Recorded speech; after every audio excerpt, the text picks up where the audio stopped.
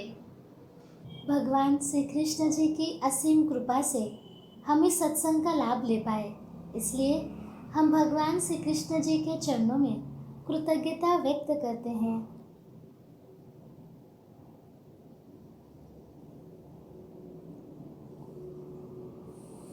आज का ये नाम जप सत्संग यही संपन्न हुआ, ऐसे मैं घोषित करती हूँ।